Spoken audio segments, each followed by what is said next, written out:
how these randoms keep getting jobs. Don't worry about it. I'ma say it. I can't wait to say it. I love it. I love it. Go.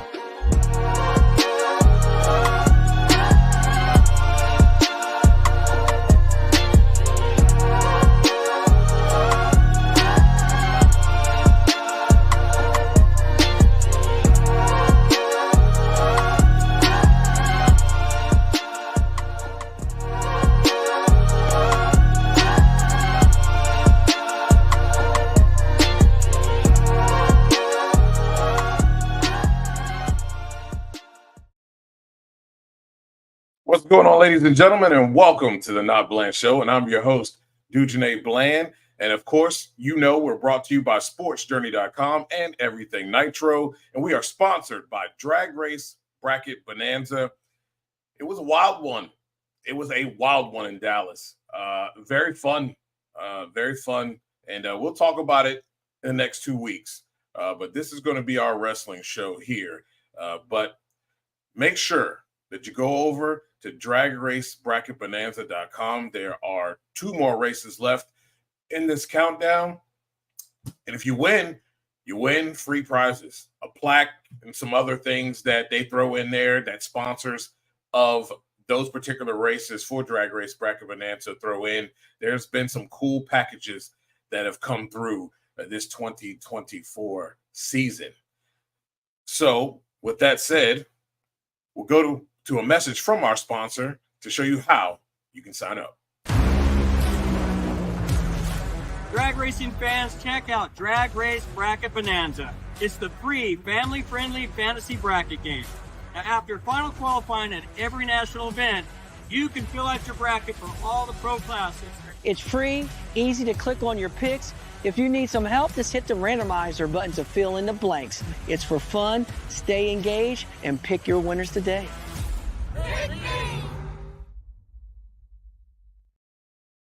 And right at the bottom of the ticker there, you can join our league. It's still time. It's still time. You can win those races in our league. May not be up in the standings and the overall standings, but you can still win something. I want to thank Lonnie for being in the building and, sharing the show. Appreciate it. Scott's in the building as well. Appreciate you showing up. And appreciate you showing up for the show on Monday as well. We talk football on Mondays. And yes, it was one of the weirdest first rounds that I've ever seen too. It's quite interesting. Has made the points, the points race in Top Fuel and Pro Stock very interesting. So looking forward to kind of getting into that in the next couple of weeks.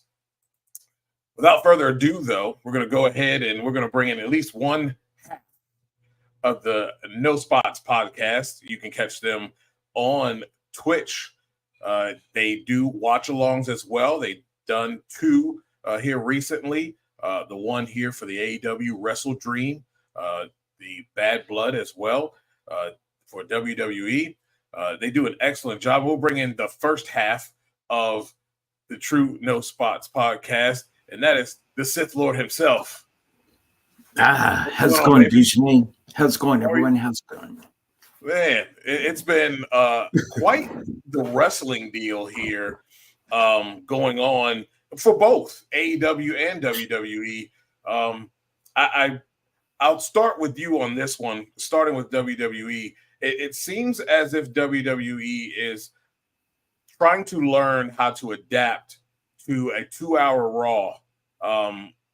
I went to go back to kind of look at it because I missed it on Monday, and it was legitimately 59 minutes of action, and most of it was talking. I've seen people, and even my wife has pointed out that they both have been kind of boring. Are we just in limbo and for setup, or are they just trying to get used to these 2-hour windows, especially on Raw? I think where it comes to Monday Night Raw, it's a question of getting used to that 2-hour window because they're not sure. Triple H even said this at the Bad Blood presser as well. that they haven't gotten a confirmed time yet, runtime, if you will, for when they go to Netflix come January. So right now they're trying to adjust to a 2-hour span, if you will, where it comes to this whole thing of, oh God, what are we going to do? We've got 2 hours to do this type deal.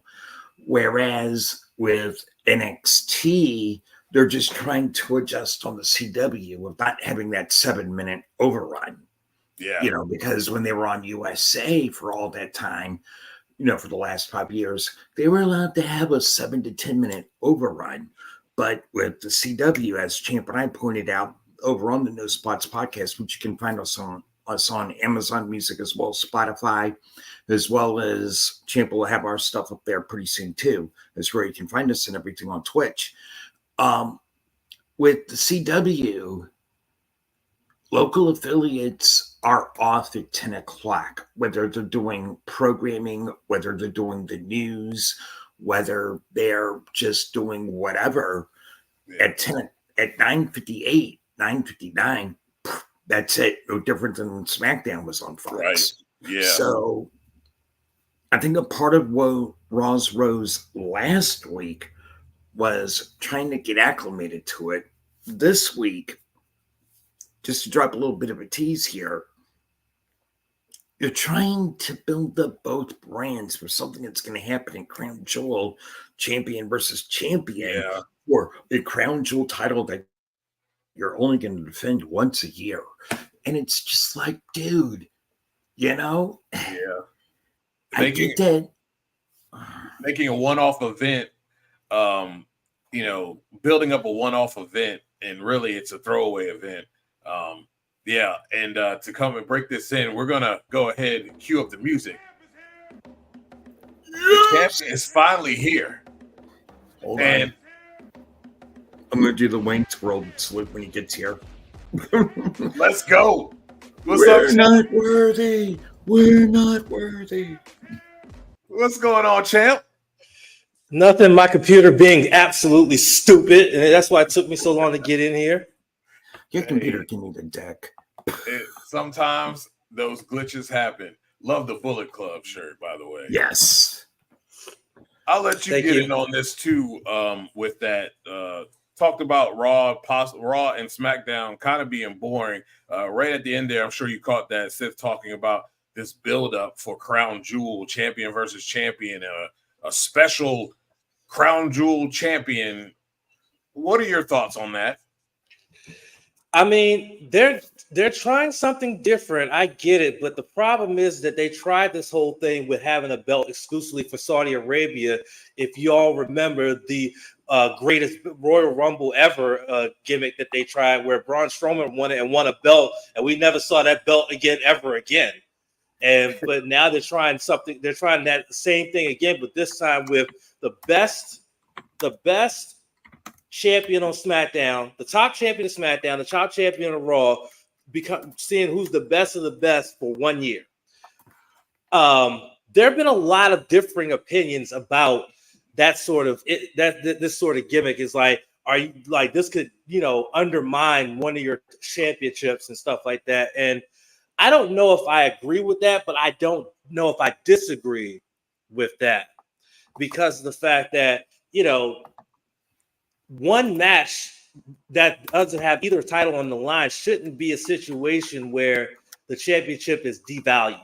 You see what I'm saying? It's just one match a year, and you're going to get probably different matches if you make this a consistent thing every year just for Crown Jewel. You're going to get different, unique matches. You're not going to see Cody versus Walter every year for the next 3 years because they're not going to be champions for 3-4 years like Roman was. Right. You're going to get to see fresh matchups and matchups that you didn't think you were going to see, or matches that you would really want to see and whatnot. Same thing on the women's side. So though the women's side kind of worries me a little bit. Liv and Nia kind of worries me. I'm not going to lie to you. That match worries the hell out of me. Mm-hmm. Yeah. Getting into this thing, and I'll start with Lonnie's question as well, because that's exactly where I was going to lead off with. Lonnie asked about this CM Punk, Drew McIntyre, Hell in a Cell at Bad Blood being the match of the year. It was good, but we've seen better. I'll just say that. What are your thoughts on that? I'll start with you, champ. The people who are listening can't see this, but I have all 10 of my fingers up because this is a top 10 match of the year. I don't know where it's going to rank. Absolutely. Like I said, I don't know what match you were watching, but this is a top 10 match of the year. To me, at least. Why? I don't know where it's going to rank. Okay, here's why. Okay. We already knew how heated and how much animosity went into this rivalry. It started at the Royal Rumble when Drew McIntyre hit the future shot DT, tore Punk's arm all out the socket. And then he came out and did a promo and said he prayed for something like this, just rubbing salt into the wound. Then CM Punk, while recovering, cost Drew McIntyre the World Championship, not once, not twice, but 3 times, right? Then they finally had their first match at SummerSlam. Drew won that one. Cool. Then they had their second match, strap match at Bash in Berlin. Violent affair, really emotional, told a great story. Punk won. Boom. That's 1-1. Now you have Hell in a Cell. The lead into that, these guys had promos where they didn't get all bombastic with the promos. They didn't get loud. They didn't get boisterous. They were very slow, methodical, and low speaking, and very, very detail oriented about what they planned to do to each other in that cell. You know what happened? They did exactly what they said they was going to do. They said they were going to bloody each other up, and guess what? Drew got bloody for real. He did. Like that blood that he was spilling was for real. That's what they call in the industry the hard way. He bled the hard way. He had to have 16 staples put in his blood. Exactly. He had to have 16 staples put in his head after the matchup to close that wound. Okay. This match, they found so many creative ways to use a table. They used table legs. You had the beads out. You had Drew McIntyre trying for through his throat with that thing. Exactly. You had Drew McIntyre try for a Claymore and damn near cut his own self in half. And then you had Punk, after his first go to sleep didn't work, realized I need to do something extra with the go to sleep to beat him. And so he puts a chain around his knee, stuffs beads in his mouth, and then does the go to sleep and beats him. Like I said, this is a top 10 match of the year for me. Where it's going to rank, you won't know until January, but it's definitely my top. What do you think, Sid?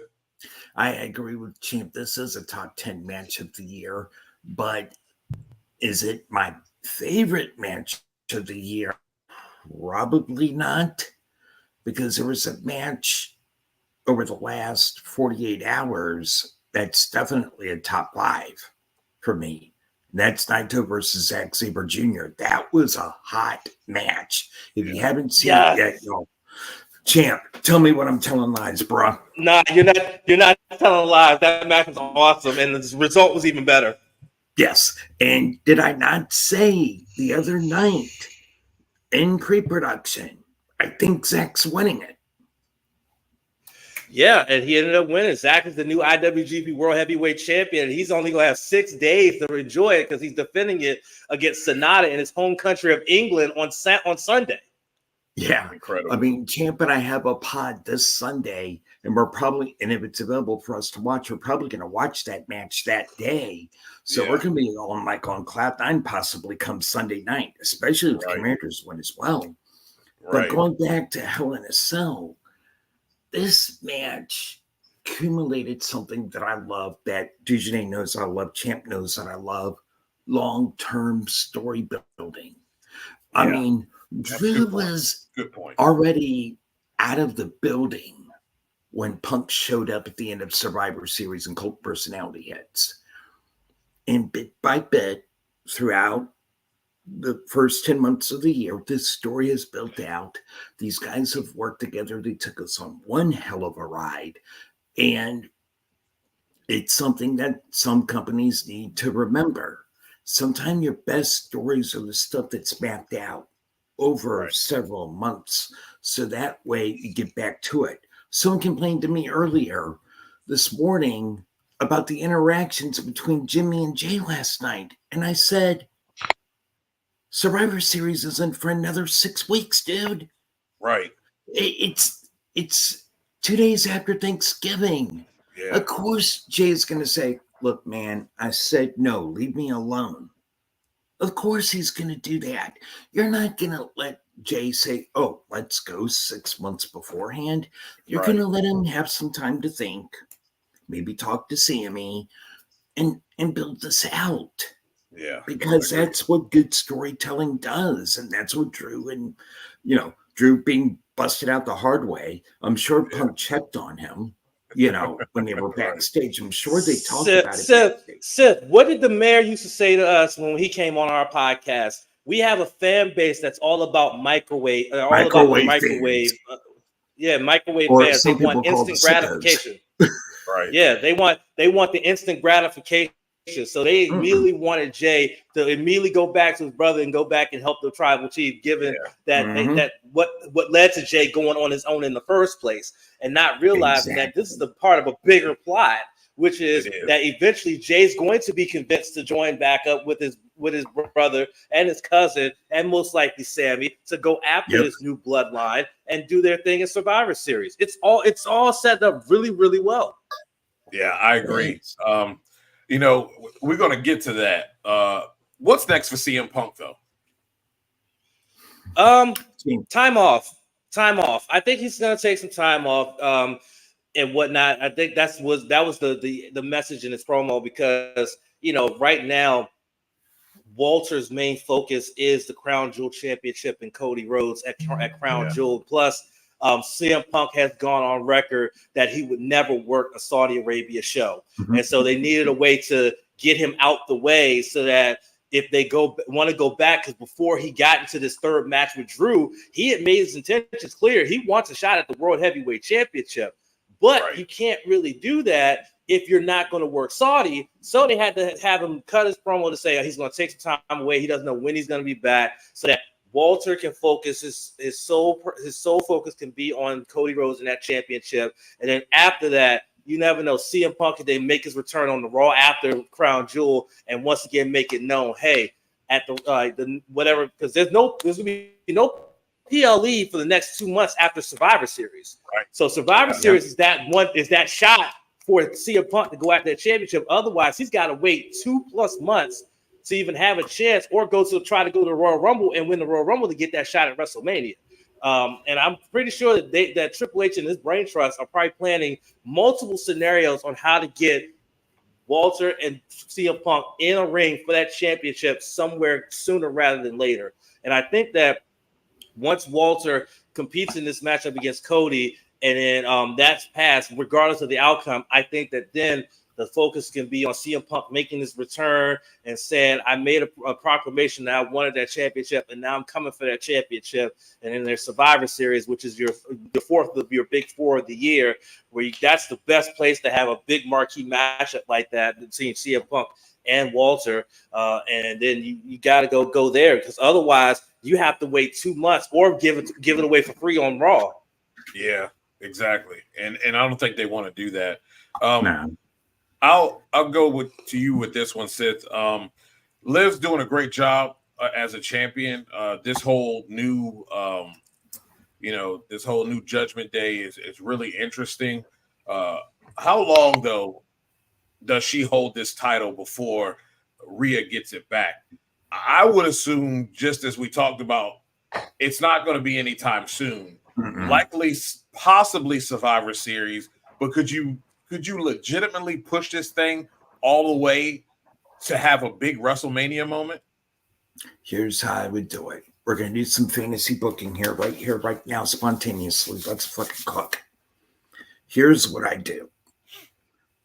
Rhea Ripley wins the Royal Rumble or the Elimination Chamber and calls her shot. It's Liv.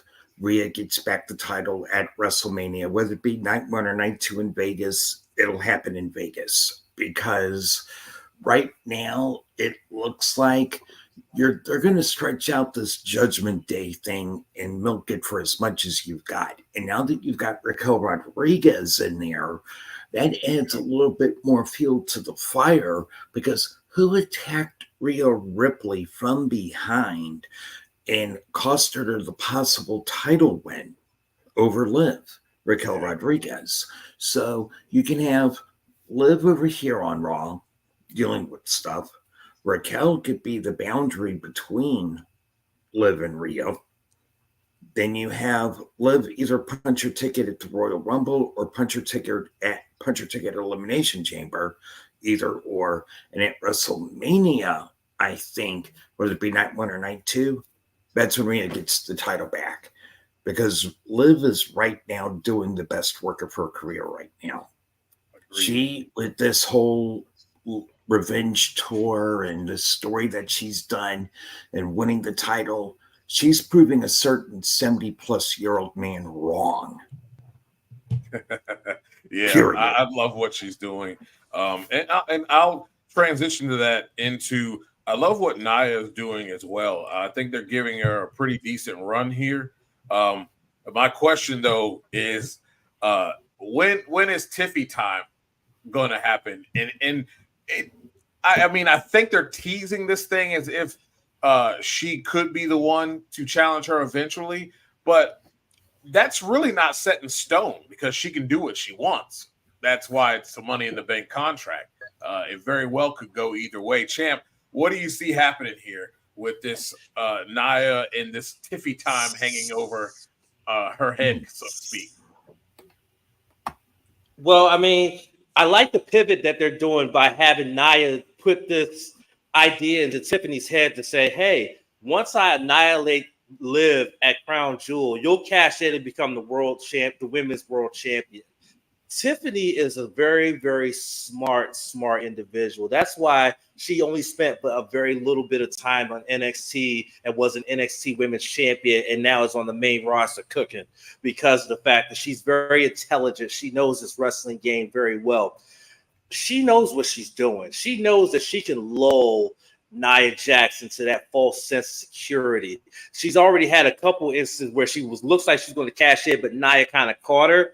But she's going to continue to play her role as sort of like the assistant to the queen of the ring and everything like that, and just lull into that false sense of security.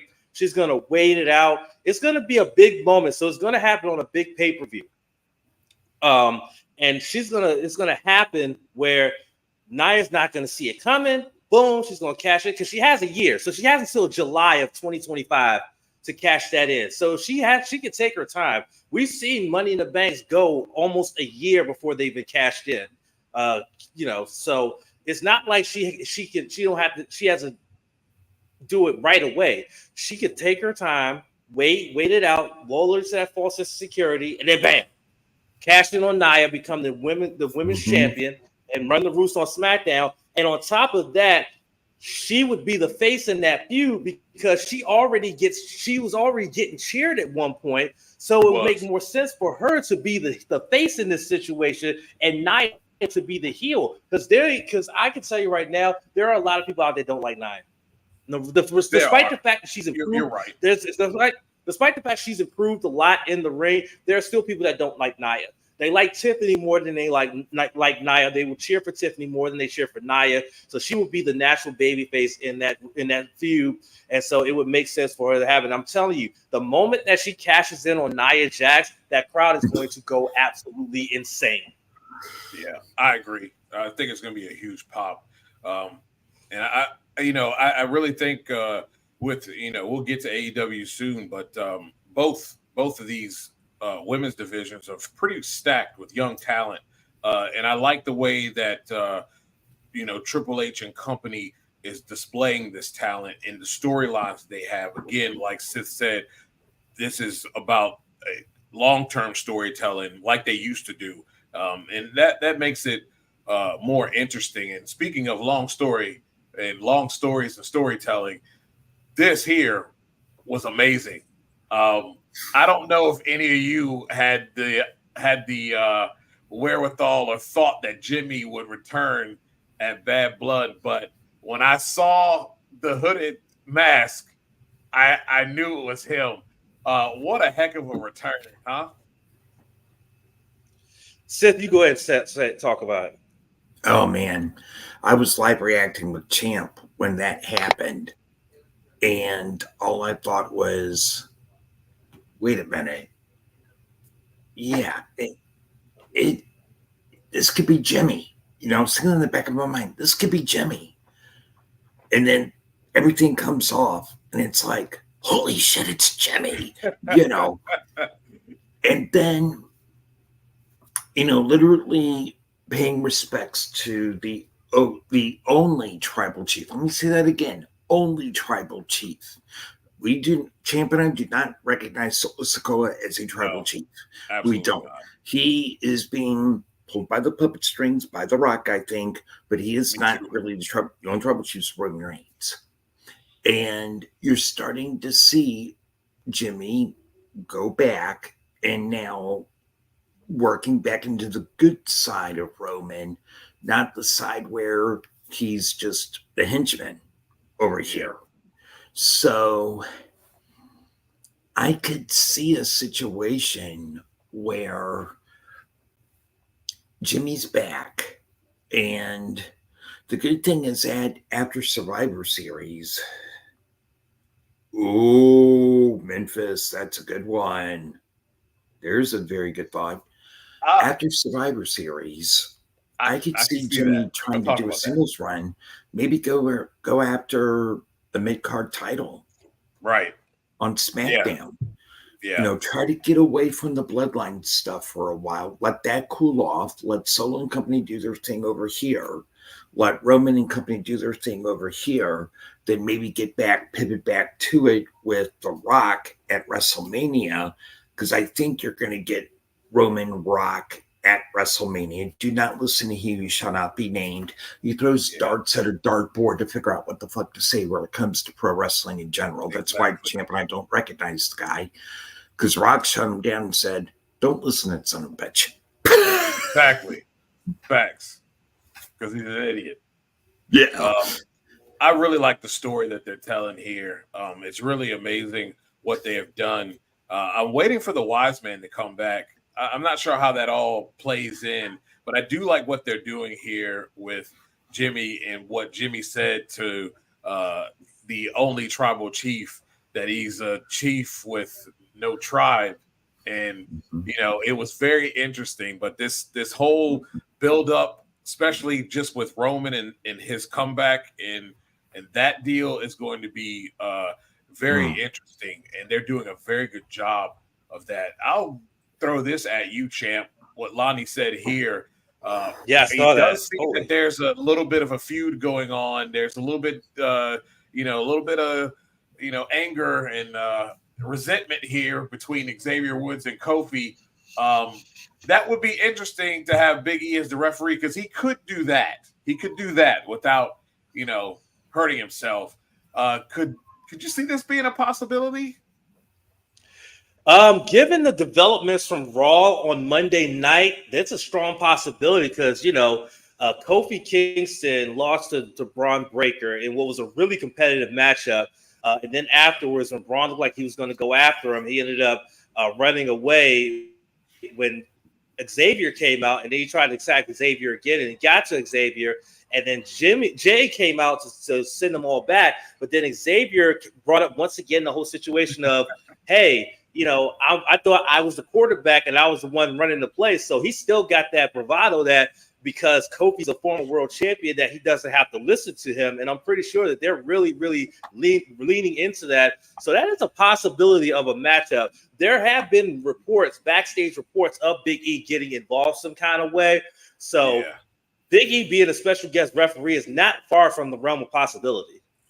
Yeah, that would be pretty awesome. I'm really enjoying, although it has been slow lately, I really am enjoying what WWE is laying down. There's a lot of great stuff going on, and they're actually, I don't like the champion, the crown jewel champion, but I do believe in the big picture. They are trying to make every event a stellar one, and something that people will tune into, even if it's a throwaway event. So I'm really looking forward to seeing what goes forward with WWE. We're going to go to our break here, and we're going to pay some bills and recognize our sponsors. And then when we come back, we'll be talking about AEW Wrestle Dream. And a certain guy came back, baby. We're going to talk about it.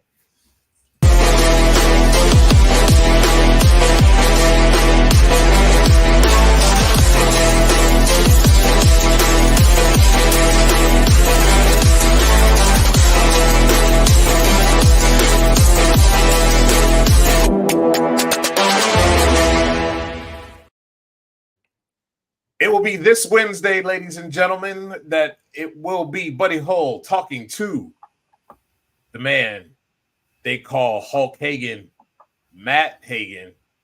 Really good. I think it's going to be a really good interview here. Buddy does a great job with this talking funny cars.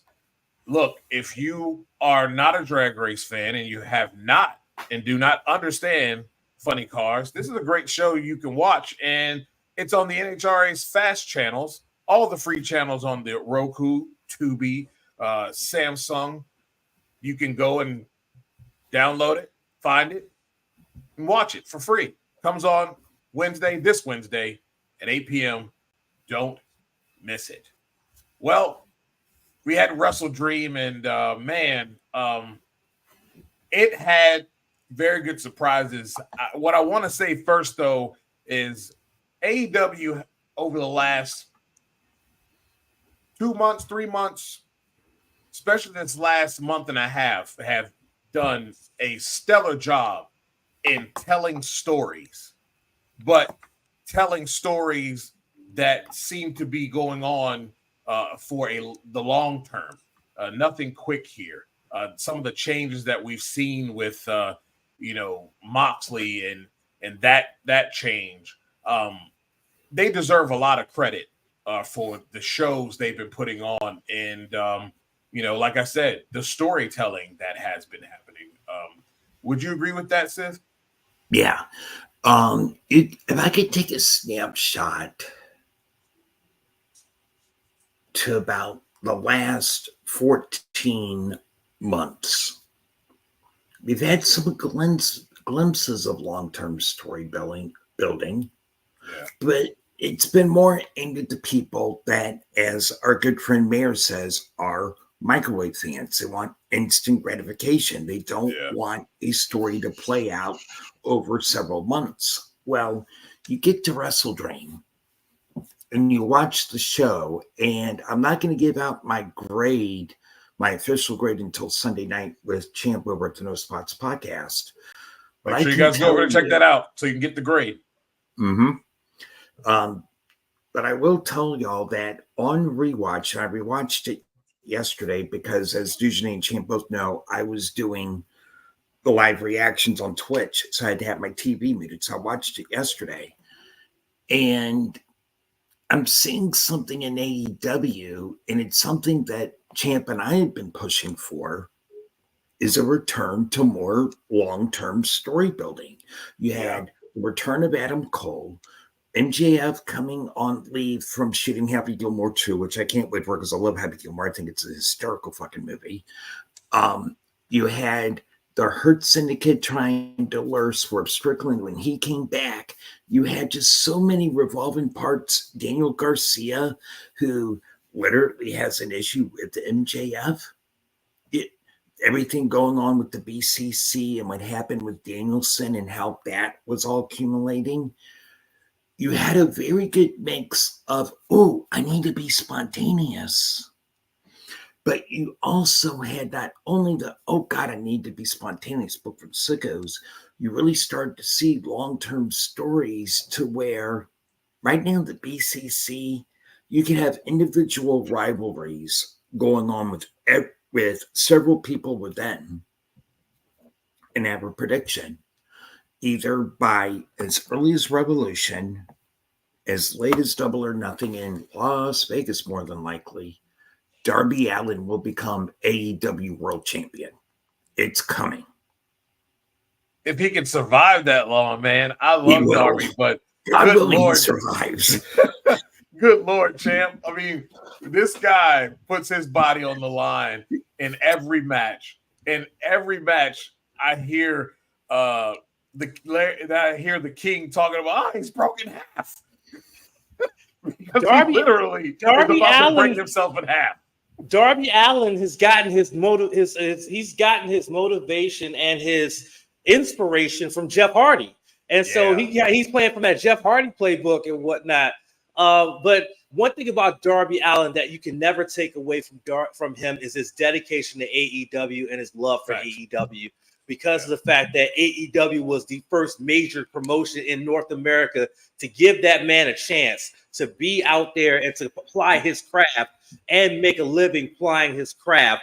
And that's why he goes all out the way that he does because of that. And that's why I kind of have to agree with Sif that sometime in 2025, Darby Allin, who is considered one of the 4 pillars of that promotion, will be its world champion because he's earned that. He's earned that. He's earned that with all the dedication he has put in, all the work that he's put in, all the blood, sweat, and tears that he has shed for this company for his entire existence there, 5+ years. It's time that he gets rewarded with a chance to run the ball. Hand the ball off to him and let him run with it. Yeah, I agree. And how important was it to have Daniel Garcia stay with AEW? I didn't have any doubts, but again, I think it's just as big as MJF staying.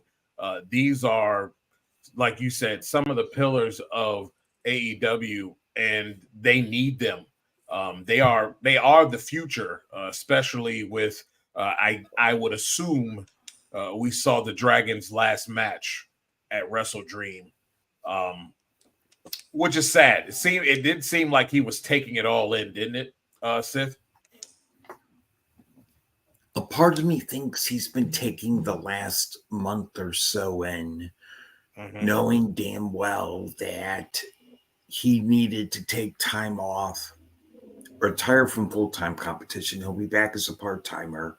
Yeah. But he really knew that he needed to handle these surgeries that he had been delaying because he put his livelihood and the fans and the company first. Yeah. And so reportedly, he wanted to put Mox over so Mox could carry the ball for several months, then hand it off to the next person. Yeah. Moxley in AEW is what I call your quarterback. He doesn't need an extremely long title reign. No. But if you want someone to be in that transition who's going to work programs to get the next guy majorly over that's going to carry the championship for an extended period of time, Mox is your guy. Yeah, but I 100% agree with that. I was on the live reactions when I muted. Y'all saw this, and the final countdown hit. I started crying because I didn't, because I knew I had a gut feeling. When was I getting that prediction that Danielson was going to lose? And I'm like, he's going through so much. He needs to have these surgeries done, but I don't want this to be the last match all of a sudden. Right. So we as fans probably took it all in. I think Danielson took the last 6 weeks or the last couple of months and took it all in, knowing well that it was going to result in the championship, then him passing the torch, then finally going out to take surgery, heal, then maybe work backstage on a couple of things with AEW, and then work on a part-time basis for a while. Yeah, I think it's great stuff. What did you think about that? I'd like to get your thoughts on Danielson's kind of not farewell, but see you later. Yeah, I mean, I had the prediction that he would still retain and maybe lose it at Full Gear. That was my prediction because I thought that Full Gear might have been a much bigger stage. But then we think about what was Wrestling Dream created for. It was created to honor the memory of Antonio Inoki. And so I guess you could say that it's a big deal. That show was a big deal because of who it's honoring and what it's all about. Someone who they consider one of wrestling's biggest dreamers. And so it made sense for that to happen.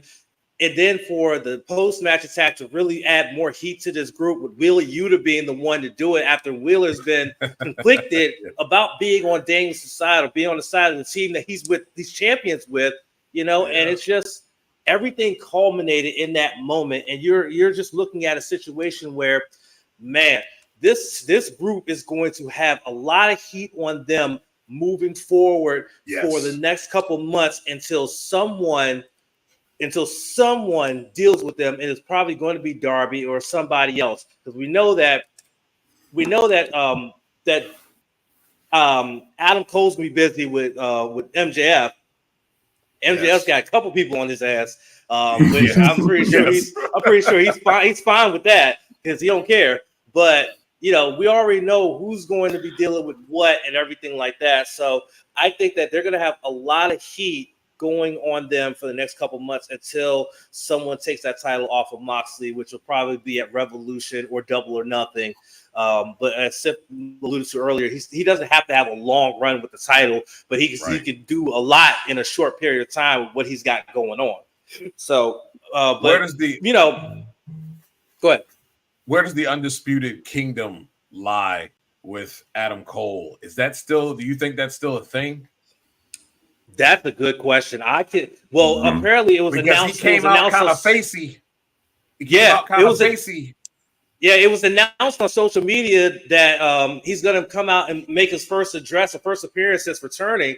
So it'll be interesting to see if he addresses whether the Undisputed Kingdom is still in his future or if they even get involved to ask him where he stands with them. And that's going to be a very important thing. That's going to be a very important thing. And to answer Memphis' question, no, KO signed long-term. He ain't going to AEW anytime soon. Yeah. I don't see that either. I think he's 100% WWE.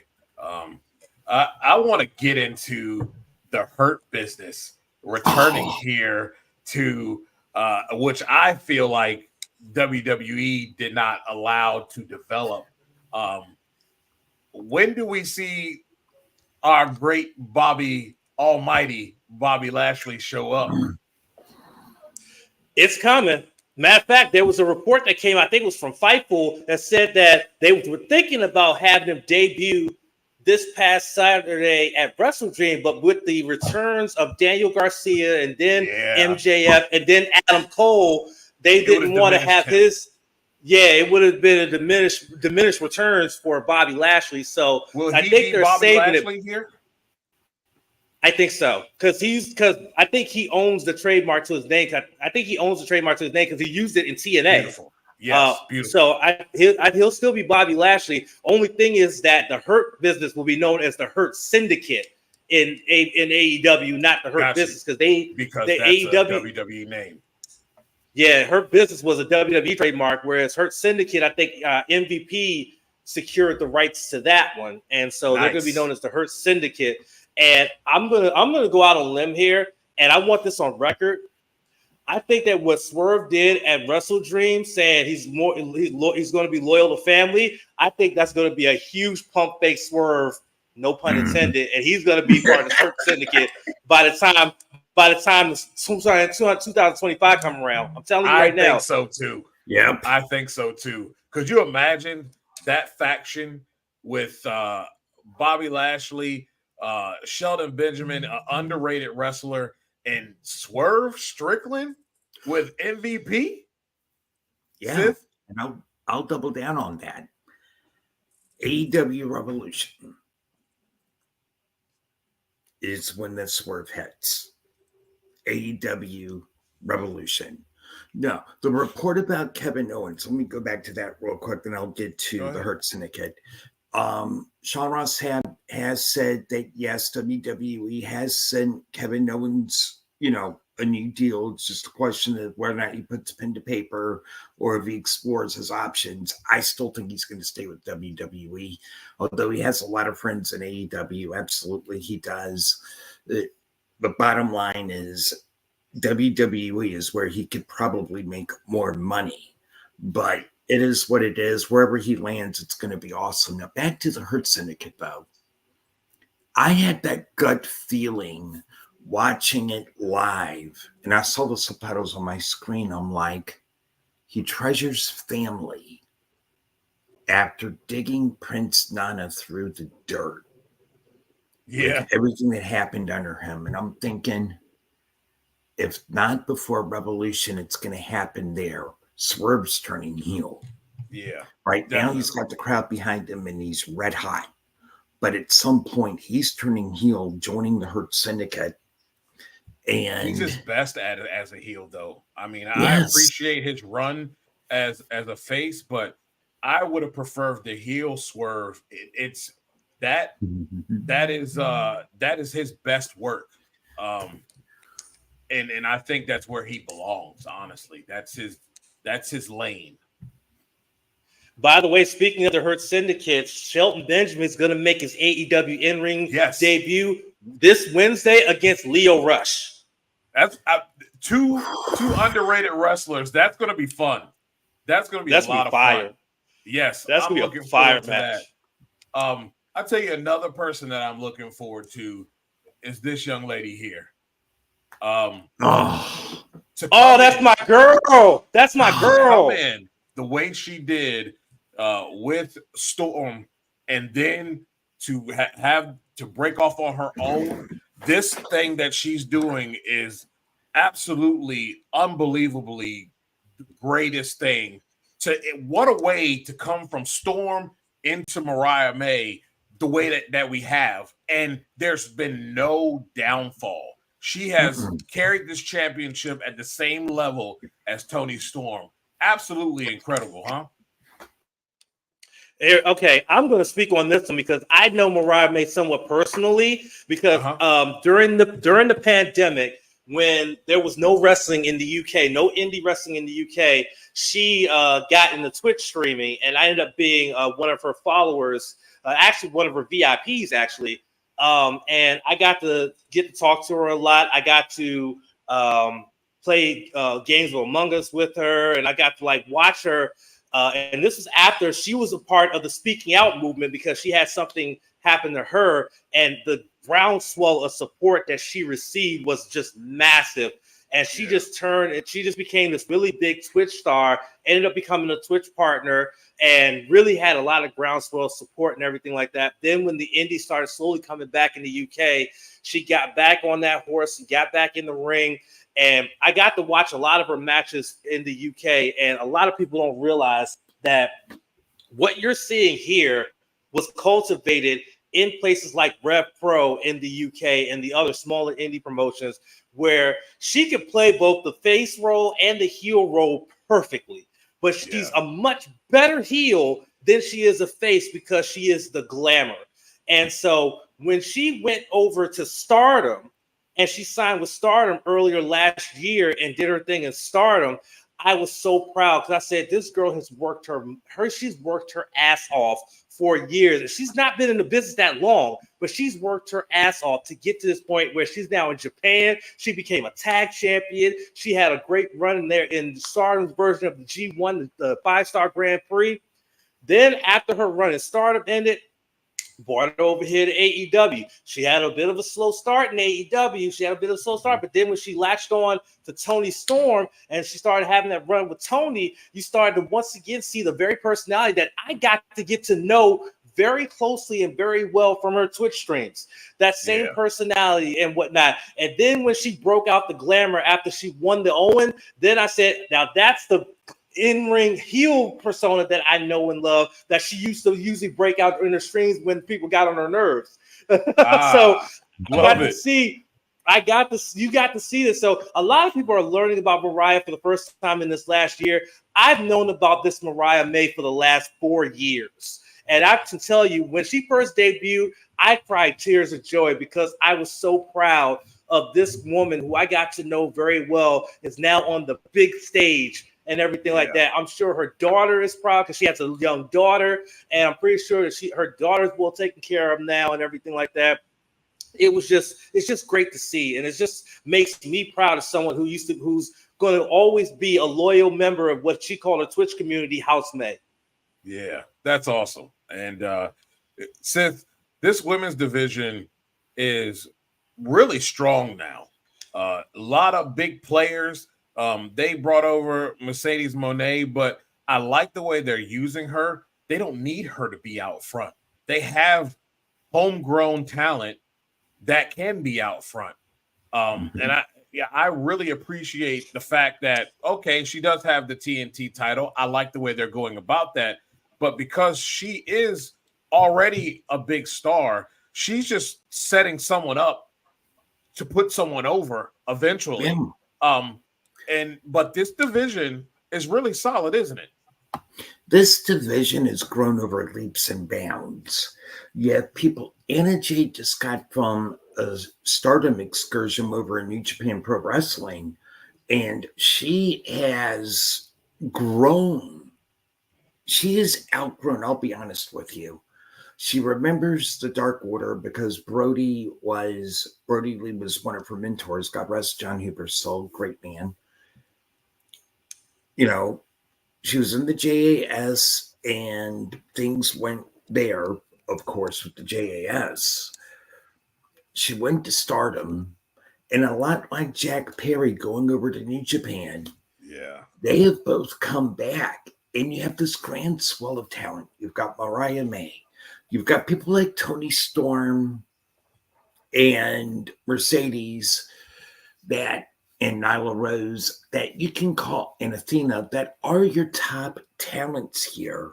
Yeah. But then you have this groundswell here of people like Mariah May, like Anna Jay, like Willow Nightingale, Chris Statlander, that are also putting in that work.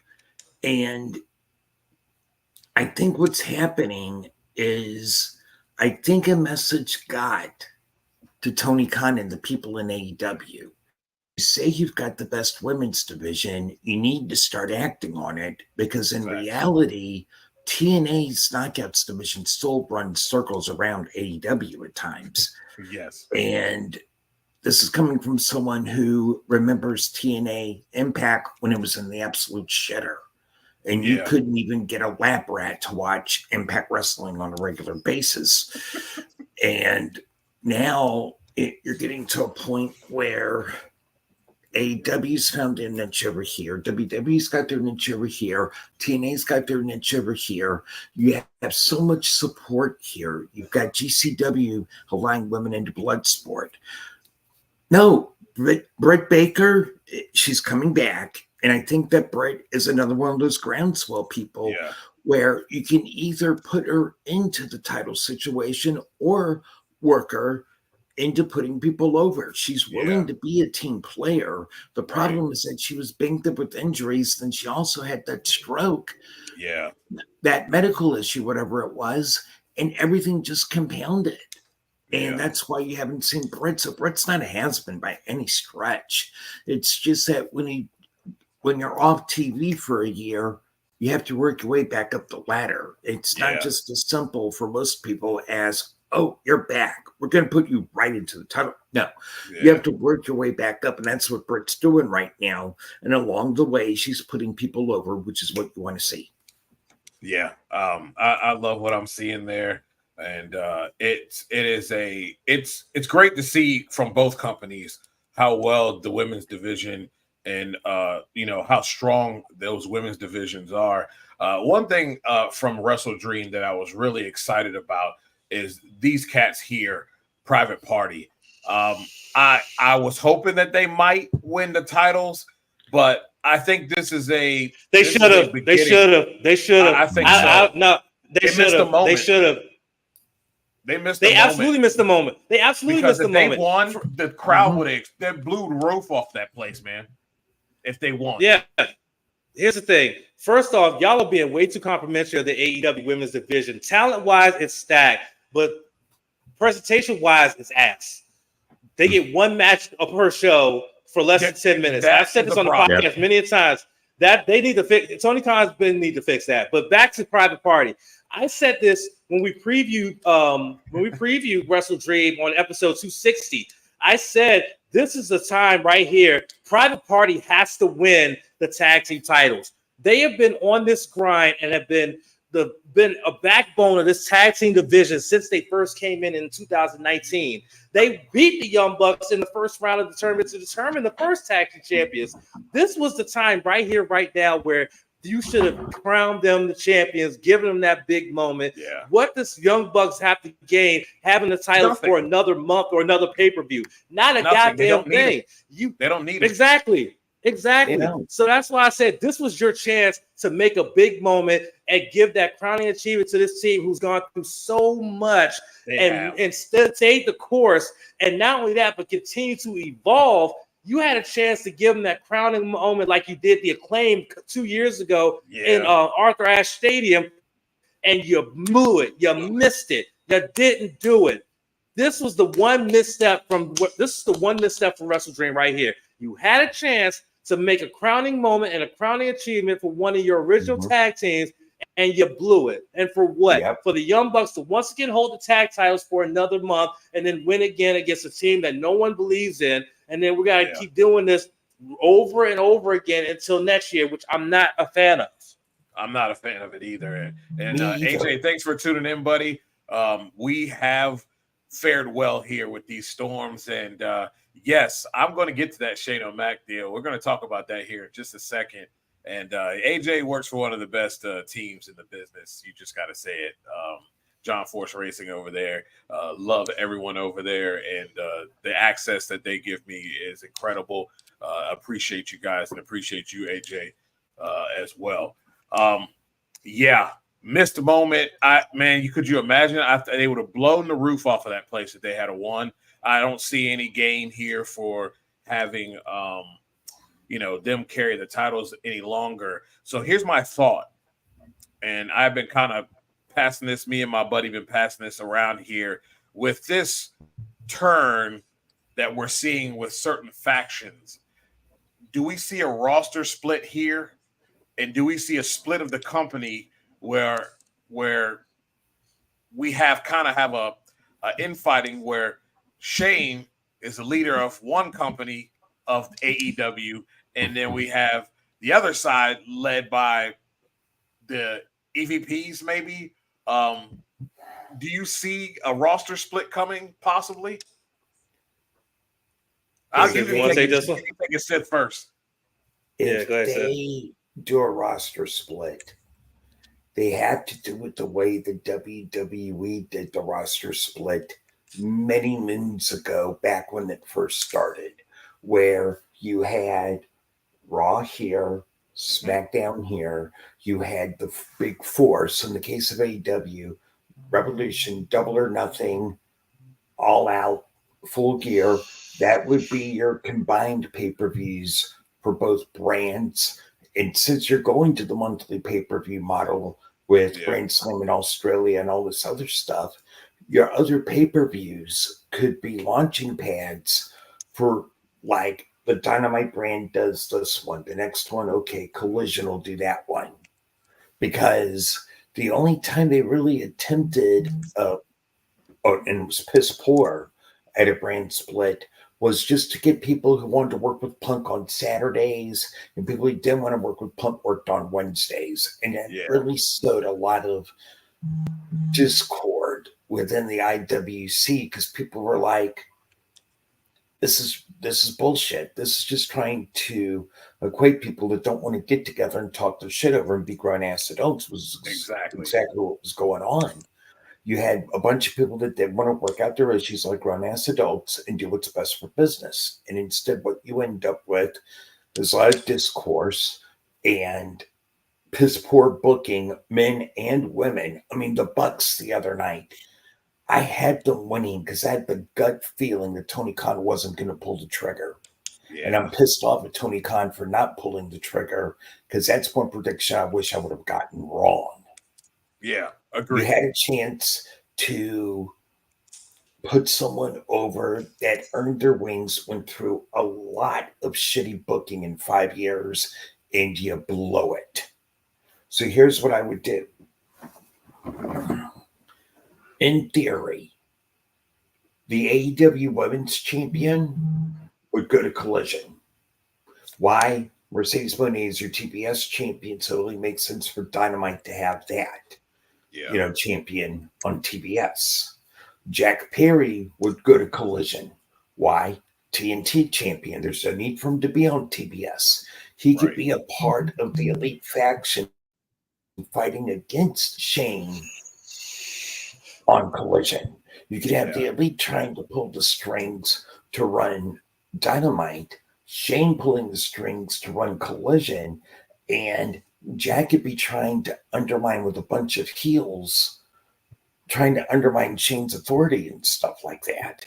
Meanwhile, you have baby faces trying to undermine the Young Bucks where it comes to the Elite running Dynamite.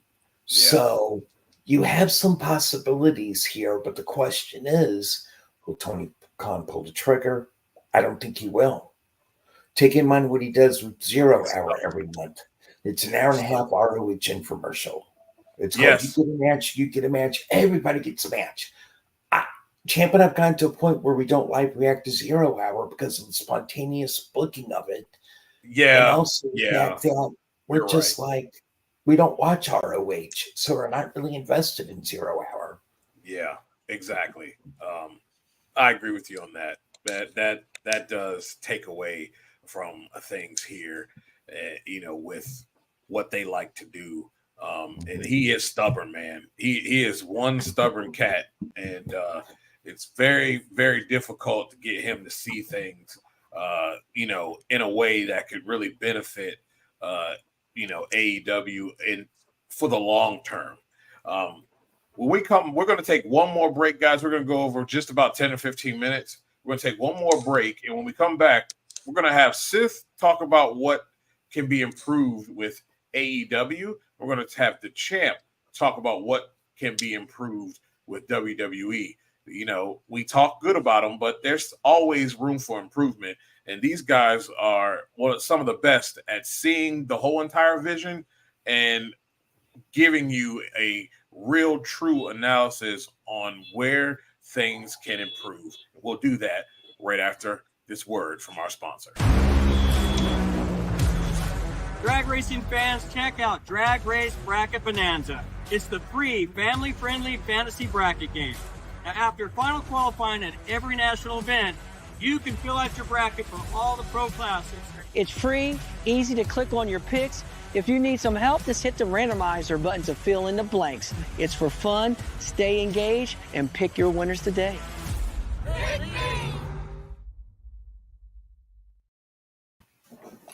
So we'll start with you, Champ. Where can the WWE improve as we start to get into this latter half of 2024? Well, one of the first things that I see, which I think they're going to get that improvement on come this Friday on SmackDown, is the tag team division. And I think that they're going to get that improvement and that shot in the arm with the impending debut of the Motor City Machine Guns, who signed way back a couple of months ago. I think that right there, exactly, Seth. I think that you bring in the Motor City Machine Guns, one of the most experienced tag teams in all of professional wrestling, to work within that system. I think that they could do a lot of wonders for that division. That's the one thing I would say needs to be improved upon. First off, is the tag team division. They also kind of gotten an improvement on that on Monday night when they brought back the War Raiders, not the Viking Raiders, the War Raiders. Okay, and I think that was a big improvement right there. Nothing against that Viking gimmick. They kind of made it work when they were like really dark and sinister, but then they had this time off due to injury, and they brought them back as the War Raiders. And I'm like, you know what? I could get with this, and I like that. But I think tag team wrestling needs to be once again given some kind of priority, especially if you're bringing in a tag team like the Motor City Machine Guns, who have been for 20 plus years one of the best out there, won multiple tag team championships in TNA, have definitely won tag team gold on the indies, as well as singles gold in TNA. So these guys have accomplished a lot. You don't want to bring them in and make them an afterthought as one of the best tag teams and whatnot, when they could have stayed in TNA for less money and not be an afterthought.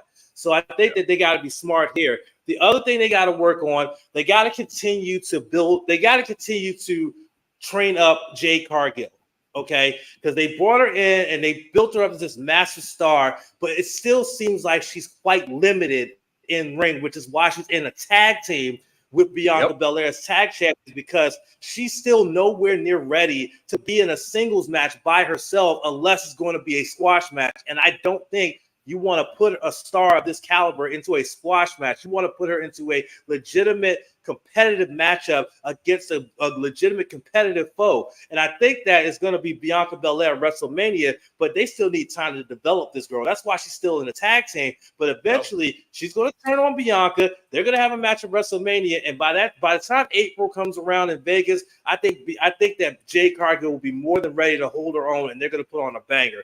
That's number 2. Number 3, and this is the most important thing to improve upon. You gotta stay consistent. You gotta stay consistent here, okay? Braun Breaker 2 weeks ago came out and gave respect to Jey Uso on winning the Intercontinental title. Went up to Walter's face like he was going after the world title, like he turned babyface. Literally 7 days later, he's back heel again. No. Yeah, that was weird. No. Though they had some kind of an explanation for it this past Monday on Raw, but that still was not a good booking decision to kind of try to tease him as a face 1 week and then 7 days later turn him back and get him back after the Intercontinental title. I thought that was weird booking and everything, and there's no way to clean that up. There's no way to clean that up at all. You got to run with it at this point now, because now once again Walter's got his focus on Cody. You can't all of a sudden have Braun try to get involved in that one. So that's something I would also have to say you got to improve upon, is staying consistent. You can't have a superstar tease a face turn the week before and show respect and get cheered and get barked at, and then the very next week go back to the skullduggery and stuff like that he was before then. You just can't do that. So those are my 3: improve the tag team division, continue to develop Jade Cargill, and remain consistent. Don't do one thing and then backtrack, because then you lose your audience backtracking. Yeah, I agree. And I agree with you with Jade Cargill. I love her. I don't want to see her turn into a Goldberg. They definitely need to continue to develop. Again, I see a lot of arrogance and talking about people hating her, but I mean, the facts are the facts, and there's work still to be done. And give Tony Khan his credit. He made her look like a star, and that's why she got the contract she did in WWE. What can AEW do to improve for over these next couple months as we close out 2024? All right. Kayfabe from Fightful had an excellent point. Keep ROH on ROH. Keep it separate from the AEW main roster. We have seen on Collision and Rampage, especially, and occasionally on Dynamite, this filtration of ROH talent. And I think a reason why WBD or anyone else isn't chomping at the bit for ROH is because what you could do with ROH is turn it into your developmental territory of your AEW.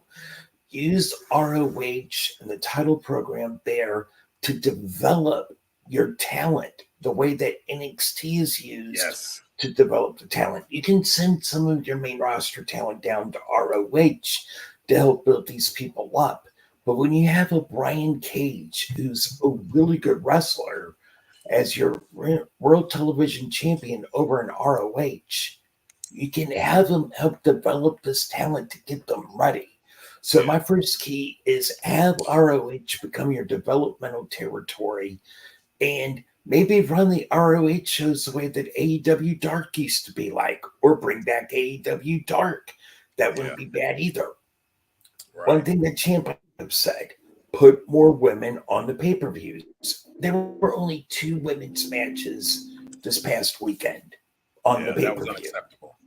And, but Seth, we had a 4-way contenders match Wednesday night. Fuck off. That was Tuesday night.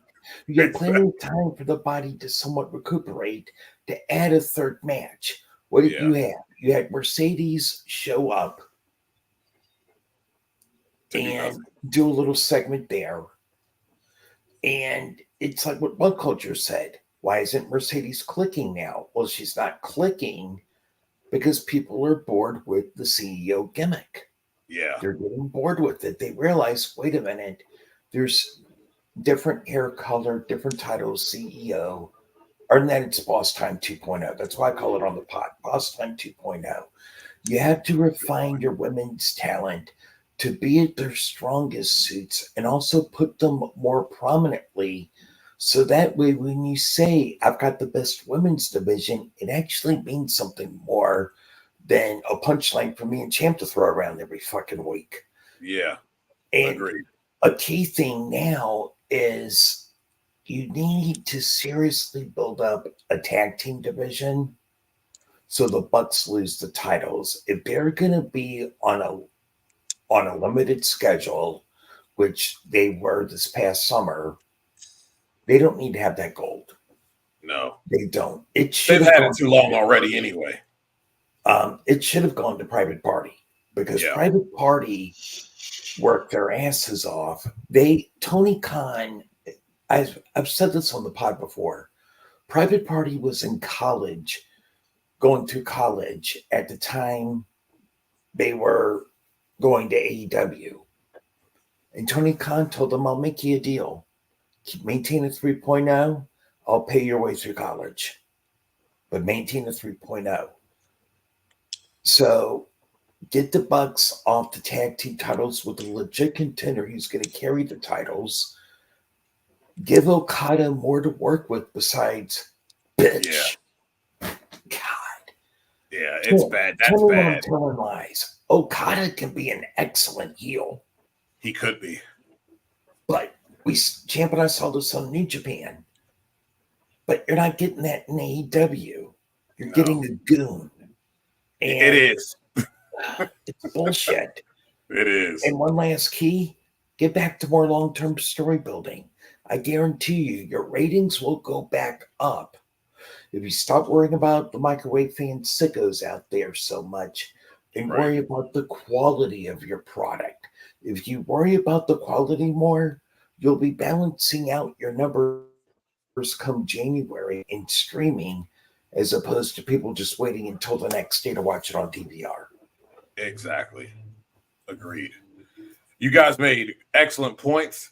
Let us know what you guys got coming up here as you guys are getting into your weekend of reviews and talking about a lot of wrestling. Oh, man. Yes. So episode 261 will be up on Wednesday. I know it's been delayed by a couple of days. That's my fault because of reasons, but it will be up on Wednesday at 10 a.m. Eastern. So by the time this goes up, it'll probably be already up.